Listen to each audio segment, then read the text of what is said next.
세상에는 무언가를 함부로 인정하지 않는 사람들이 있습니다. 바로 학자들이죠. 이 사람들은 다른 학자들한테도 이게 진짜냐? 다시 해봐도 되냐? 우연 아니냐? 이런 식으로 추궁당하고 그 추궁을 다 통과해야 학술지에 자신의 논문을 낼 수 있습니다. 그만큼 철저히 검증한다는 거죠. 학술지에 보낸 논문 10편 중 8편은 이 검증을 통과 못하고 기각됩니다. 따라서 학자가 무언가를 인정한다는 건 그것 자체로 무게가 다른 일입니다. 그런데요, 그 까다로운 학자들이 명상을 인정하기 시작했습니다. 자기계발 책마다, 유튜브마다, 인플루언서마다 한 번씩은 명상이 좋다고 한 걸 들어보신 적 있으실 겁니다. 마음이 평온해진다, 스트레스가 줄어든다, 심지어 뇌가 바뀌기까지. 그런데 솔직히 어딘가 좀 모호했죠. 저 사람들이 진짜 효과 봐서 그러는 건지, 본인만 그러는 건지, 다 같이 좋다고 하니까 그냥 따라하는 건지. 그런데 하버드 의대 의사들과 위스콘신 대학 신경과학자들이 직접 실험을 진행하고 측정기에 잡힌 숫자를 본 뒤로 명상을 학술지에 적기 시작했습니다. 인정한 정도가 아니라 몇몇은 자기들도 직접 명상을 시작했죠. 오늘은 그 까다로운 학자들이 어떻게 명상을 인정하게 됐는지, 그리고 그 답이 우리의 인간관계, 매일의 결정, 심지어 노년의 안정까지 어떻게 만들어주는지 오늘 영상에서 확인하실 수 있습니다. 아마 영상을 끝까지 들으시면 명상을 하고 싶어질지도 모릅니다. 그 명상의 시작이 결국 나의 매일의 결정과 인생 전반의 안정까지 바꿔놓을 겁니다. 성공은 여러분의 당연한 권리입니다. 인생은 우상향이니까요. 시작은 1981년 어느 추운 겨울날, 미국 하버드 의대의 한 의사가 인도 북부의 한 산속 도시로 갔습니다. 1981년 인도 북부의 한 산속 도시. 미국 하버드 의대의 한 의사가 이 도시까지 와서 좀 이상한 실험을 시작합니다. 티베트 승려 한 사람을 영하에 가까운 방에 앉혀놓고 어깨 위에 차가운 물에 적신 무명천을 덮었어요. 여기까지 들으시면 결과가 뻔하게 그려지게 되죠. 영하인 방에서 젖은 천은 얼어붙을 거고 승려는 추위에 떨고 있을 겁니다. 사람 체온 36도로는 자기 몸 보온하기도 벅찬데 어깨 위 천까지 체온으로 데울 여유는 없으니까요. 그런데 3분 뒤 천에서 김이 났습니다. 30분 뒤 그 천이 완전히 말랐어요. 그날 밤 그 승려는 천 3장을 그렇게 말렸습니다. 이게 끝이 아니었습니다. 승려의 손가락 끝 체온이 8도가 올라가 있었습니다. 손가락 끝은 말초신경의 마지막 부분이라 보통 영하의 방에서 가장 먼저 차가워지는 자리입니다.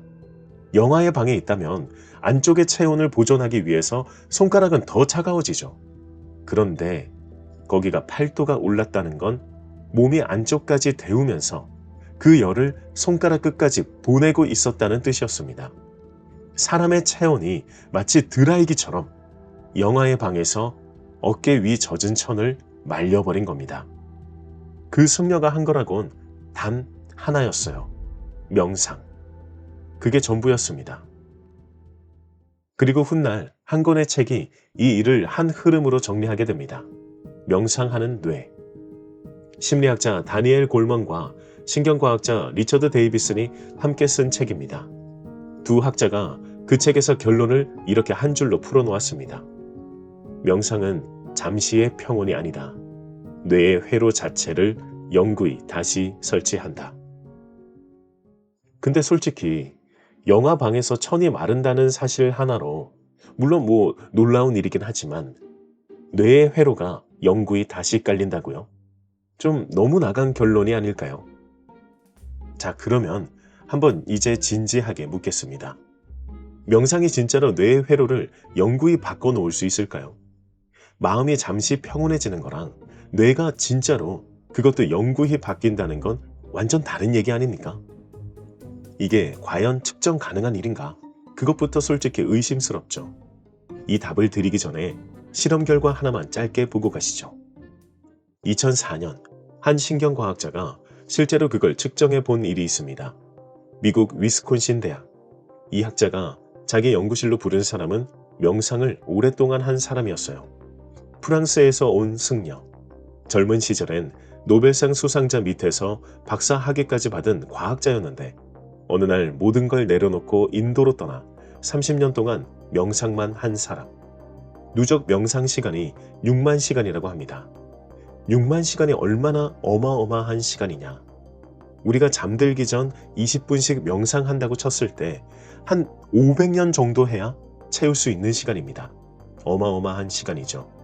자, 그러면 진짜 명상의 끝판왕이라 불리는 그 사람의 뇌에서는 무엇이 나왔을까요?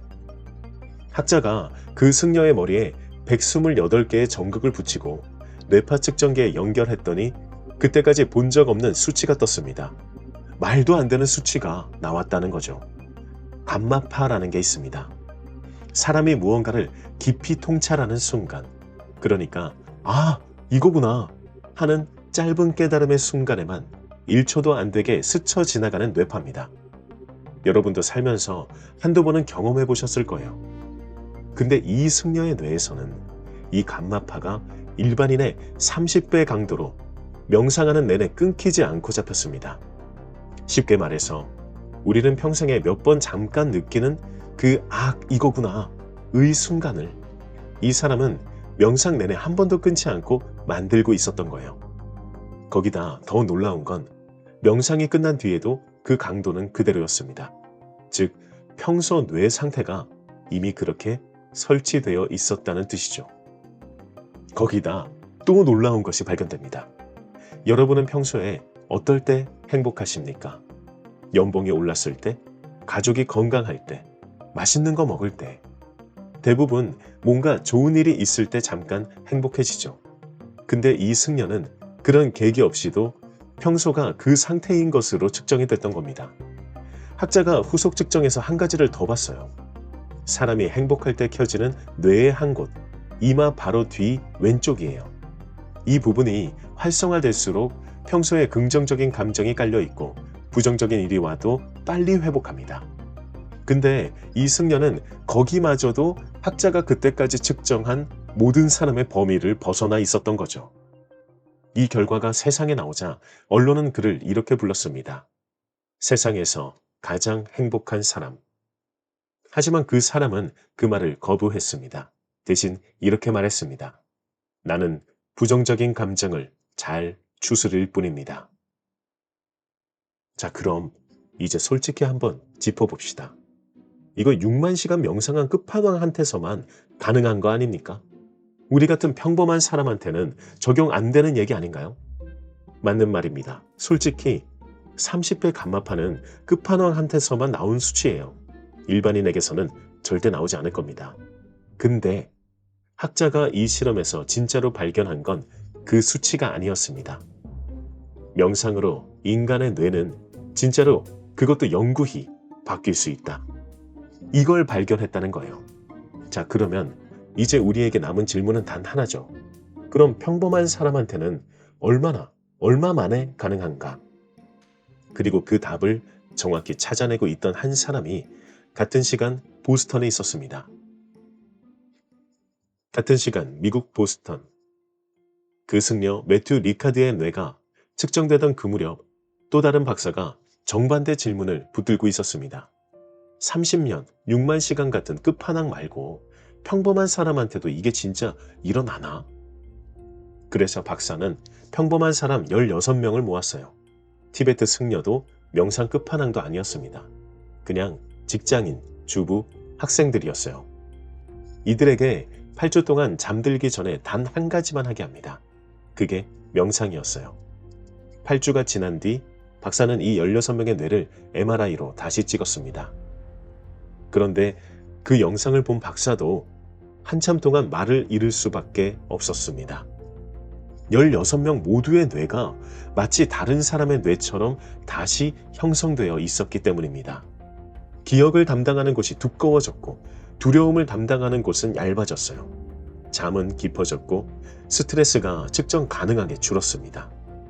30년 명상한 한 사람의 뇌에서만 일어나는 줄 알았던 그 일이 8주 만에 평범한 16명 모두에게 일어난 겁니다. 그리고 그 승려의 뇌와 이 16명의 뇌가 던진 결론은 그 책에서 두 학자가 한 줄로 풀었습니다. 잠시의 평온은 사라지지만 영구히 바뀐 뇌는 평생 간다. 이 말이 위스콘신의 한 승려의 뇌에서도 보스턴의 평범한 16명의 뇌에서도 똑같이 일어났던 겁니다. 그리고 보스턴 그 박사의 이름은 사라 라자르. 미국 매사추세츠 종합병원 하버드 의대 정신의학과에서 명상을 학술적으로 추적한 첫 학자입니다. 이 박사가 발견한 잠들기 전 단 한 가지가 오늘 저녁 여러분의 인간관계, 매일의 결정, 그리고 인생 전반의 안정까지 어떻게 바꿔놓을 수 있는지 지금부터 본격적으로 보여드리겠습니다. 본격적으로 시작하기 전에 아주 잠깐 짧은 공지사항이 있습니다. 상태 세팅 멤버십 위클리 모티브와 유튜브 멤버십의 혼선이 있는 것 같습니다. 위클리 모티브는 제 홈페이지에서 제가 주체로 만든 멤버십이고 지금 신청하시면 한 달 무료로 무제한 다시 보기와 함께 서비스로 매일 동기부여 문자도 카톡으로 드리고 있습니다. 유튜브 멤버십은 제가 활용하는 거지만 제공자는 유튜브입니다. 유튜브에서도 위클리 모티브 영상을 다시 보게 하실 수 있지만 매일 동기부여 문자인 데일리 모티브는 나가지 않습니다. 멤버십을 가입해 주신 분들에게 후회가 없도록 최선을 다해 잘 만들겠습니다. 자, 그러면 다시 보스턴으로 돌아와 봅시다. 사라 라자르 박사는 왜 처음부터 이 답을 찾고 있었을까요? 이 사람도 사실 좀 특이한 사람이었어요. 원래는 분자생물학으로 박사 학위를 받은 학자였는데 어느 날 마라톤 훈련 중에 무릎을 다쳐서 명상을 시작하게 됐다고 합니다. 처음엔 그냥 통증 관리 차원이었어요. 근데 명상을 시작하고 몇 달 지났을 때 박사 본인이 먼저 느꼈답니다. 내가 어떤 결정을 하든 어떤 사람을 만나든 뭔가 달라지고 있는 것 같다. 그래서 학자가 던진 질문이 이거였어요. 이게 단순한 마음의 착각인가? 아니면 뇌가 진짜로 바뀌고 있는 건가? 이 질문에 답하기 위해 사라 라자르는 평범한 사람 16명을 모았습니다. 이 사람들에게 시킨 건 당시 미국에서 막 알려지기 시작한 한 프로그램이었어요. MBSR. 풀어보면 마음챙김 기반 스트레스 감소라는 8주짜리 프로그램입니다. 매일 30분에서 45분씩 명상하고 일주일에 한 번 그룹 세션에 모이는 게 전부입니다. 그게 8주. 자, 그러면 이제 이 8주 동안 정확히 무슨 일이 일어났는지 하나씩 함께 보시죠. 자, 그러면 8주 동안 이 16명에게 정확히 무슨 일이 일어났을까요? 박사가 8주 뒤 16명한테 직접 물어봅니다. 지난 8주 동안 일상에서 뭐가 달라진 게 있느냐고. 여기서부터 좀 이상한 답이 줄지어 나오기 시작합니다. 첫 번째는 잠이었어요. 이 사람들은 평소 잠드는데 30분, 40분 걸리던 사람들이었는데 8주 뒤에는 머리만 베개에 닿으면 잤다고 합니다. 자다가 깨는 횟수도 줄었어요. 자, 이 정도는 인정할 수 있잖아요. 명상이 마음의 평온이라면 잠이 깊어진다는 건 충분히 이해되는 일이니까요. 근데 두 번째 답이 좀 이상합니다. 사람을 만나는데 결이 달라졌어요. 옆 사람이 짜증나는 말을 던졌을 때 8주 전에는 즉시 표정이 굳었던 사람이 이제는 한 박자 멈췄기 때문입니다. 그 한 박자가 생기니까 평소 욱하던 것이 없어졌고 인간관계가 더 좋아지면서 좋은 사람들이 모였다는 겁니다. 세 번째, 매일 세던 충동 결정이 잡혔어요. 배달 앱을 켰다가 한 박자 뒤에 그냥 끕니다. 홧김에 보내려던 문자가 안 보내지게 됩니다. 사기로 했던 물건이 내가 진짜 필요한가? 한 번 더 따져집니다. 그리고 네 번째, 이건 좀 놀랐습니다. 어떤 일을 잡고 어떤 사람을 만날지 판단의 결이 달라졌다. 8주 전엔 그저 돈 되는 일이었는데 이제는 이게 내 결과 맞는가? 를 먼저 봅니다. 즉, 메타인지도 올라갔음을 뜻합니다. 자신을 정확히 알기 시작했다는 거죠. 자신을 알게 되면 예전에는 끌려다니던 것을 확실하게 하지 않게 되기도 합니다. 자신을 알게 되면 예전보다 다양한 선택지가 눈앞에서 펼쳐지기 때문에 경제적으로도 여유가 생길 수 있습니다. 자신을 알게 되면 자신만이 할 수 있는 가능성을 자신의 손으로 만들 수 있게 됩니다.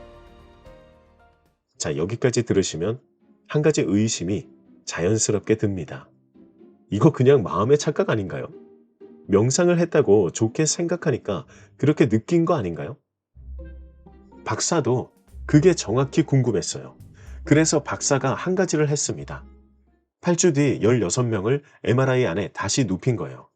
MRI는 뇌의 모양을 사진 찍는 기계입니다. 회백질이 얼마나 두꺼운지, 어디가 변했는지 다 보이는 거죠.